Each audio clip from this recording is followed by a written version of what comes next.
This patient came to see me 4 years ago for examination evaluation of tooth number 12. Okay.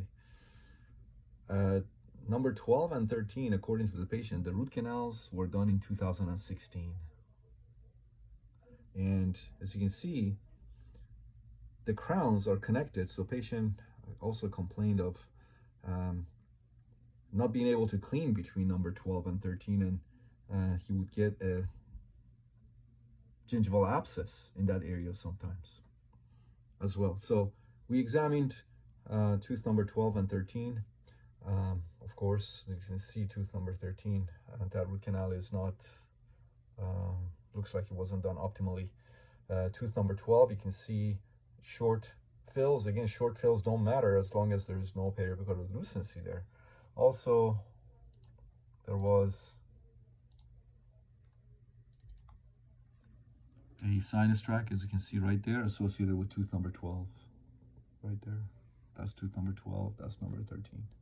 And they were connected. Okay, so we'll discuss options with the patient, and went over redoing the root canal with guarded prognosis, and also discuss extraction with the patient. And the patient decided that he wanted to start with tooth number 12, endodontic retreatment, and hopefully he would get the infection taken care of. Regarding tooth number 13, I told him, I said, that tooth, since that root canal was done so long ago in 2016, and it doesn't seem that there was anything going on, even though the obturation was short. Maybe perhaps little something here. So told the patient, let's just keep an eye on this tooth, and patient agreed. And you can see the periapical lucency there.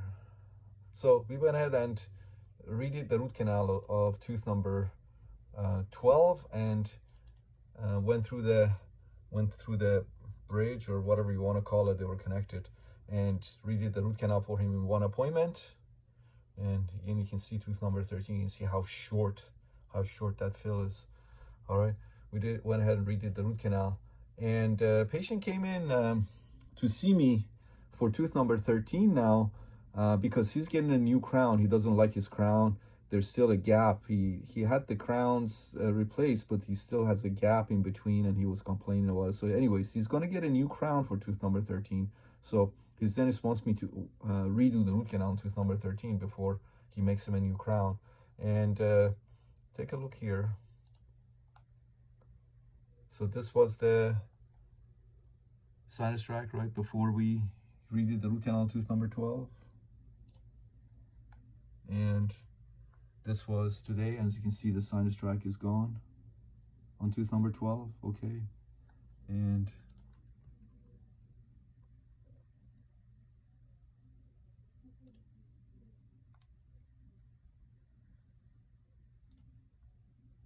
as you can see, the periapical relucency is also healed.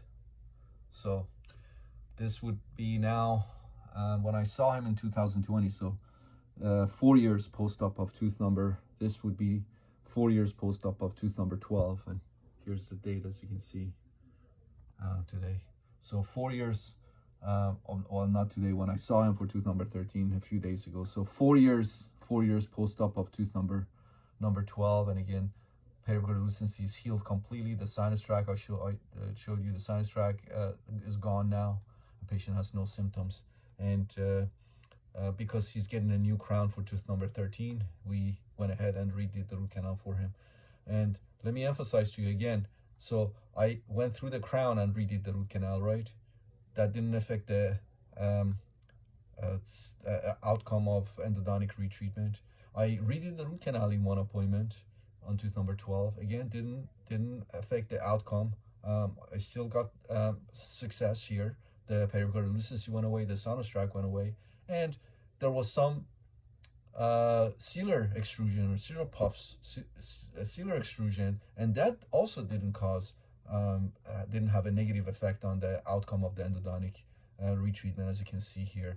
As you can see, it's a 4-year post-op of tooth number 12. So none of those affected the outcome of endodontic retreatment of tooth number 12. And as you can see, we still we still got 100% success here, redoing the root canal in tooth number 12.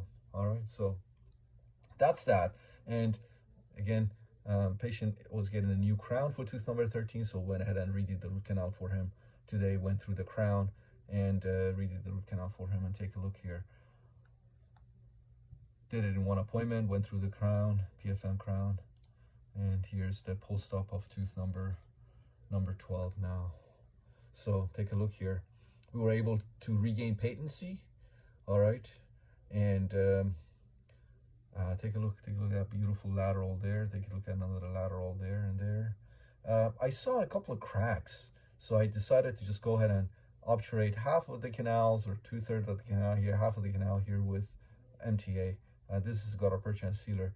I decided to place MTA there and over the pulp chamber, just to kind of seal those cracks. There were crease lines, there were cracks, so I tried to seal them and let the patient know that his tooth was cracked, prognosis guarded, but the probings were 2 or 3 millimeters all around the tooth, so there were no deep pockets or anything like that. And here's another angulation, and you can see gutta percha and sealer, MTA here. You can see a bunch of laterals there. We were able to regain patency in both canals. And again, this would be the 4-year post-op of tooth number 12, and you can see the periapical lucency is healed. Sinus tract went away.